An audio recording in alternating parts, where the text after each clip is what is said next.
What is up, you guys? Another video. I'm gonna be doing a belt change on the 2016 BMW 340i. So let's glove up and let's get to work.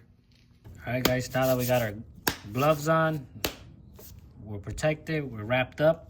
We're gonna start out by removing these two sensors right here, these clips. So there's a locking tab. If you want to get a pick or small flathead screwdriver and just wedge it in between very slowly, because it is plastic, just like so. And once you break that loose, then you can push the tab itself down or back. Wiggle the connector left and right, and it'll come out easily like so. And then just move it out of the way. Be careful with it not to damage it. Same thing for this one. I'll get a small pick and just pry slowly like so. Don't poke yourself, and then it'll come off. We're gonna remove these three Torx T30. There's one hidden down here. There's two visible up here. It's in a triangle pattern.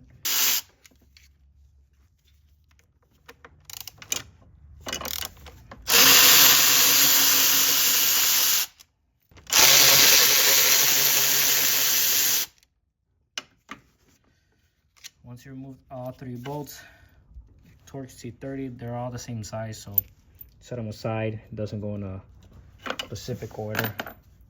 And then just be careful, put your hand underneath just in case the gasket for the throttle body does fall off.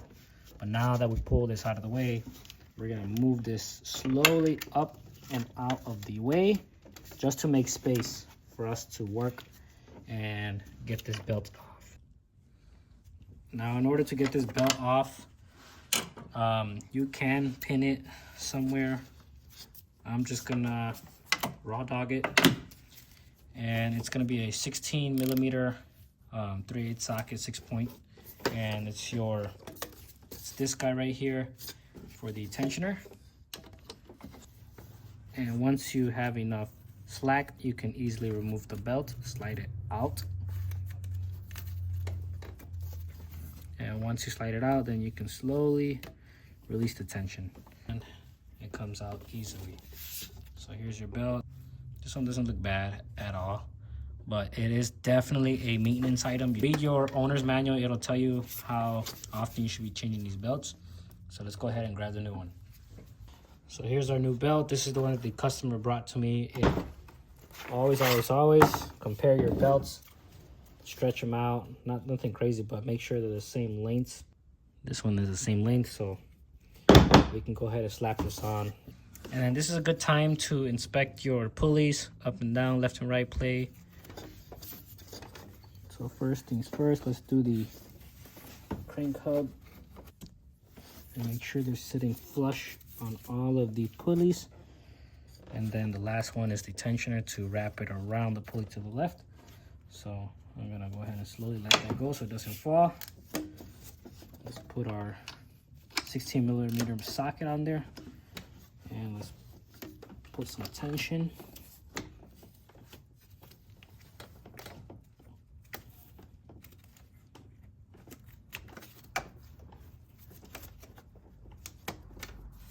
Like so. And before you let go, just put tension right here and just make sure everything is lined up. In this case it is. And we can slowly let go to build tension. And it's as simple as that.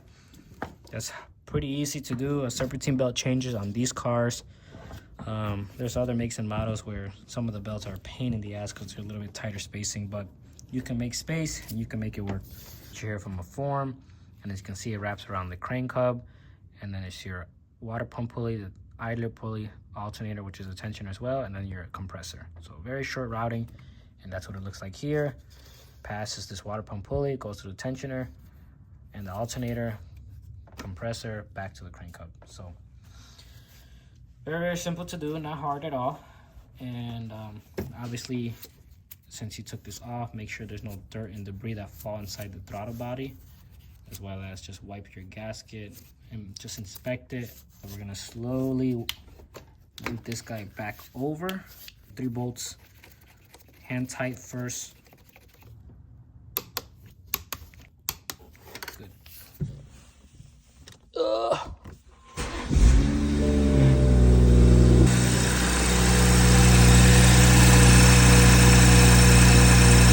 the shop because we're doing pads, rotors, and we did front struts as well. I already had the rears done, but the customer supplied me all the parts, and he brought in the, not him, but they sent him the wrong rotors. I FaceTimed him and I told him, like, hey dude, we have too big of a gap, look, you know, and he was like, no, I think they're the right ones. I'm like, no, they sent you the wrong ones. And obviously we compared the old rotors right on top of the new ones, and that was dramatically bigger, and plus you have about an inch gap right here regardless. So waiting on 2 front rotors to come in. They should be here very soon, and I'm going to be dropping a video on YouTube. So thank you guys for watching this very short video of me doing a belt change and how to do a belt change on the BMW 340 series on the first gen B58. If you do like content like this, comment down below, give it a like, and we'll be bringing out more content because we have a motor out there that we have to strip down, clean it up, and start reassembling with new parts to throw it in the TBSS. So thank you guys for watching. As always, let's stay positive, and I'll see you in the next one.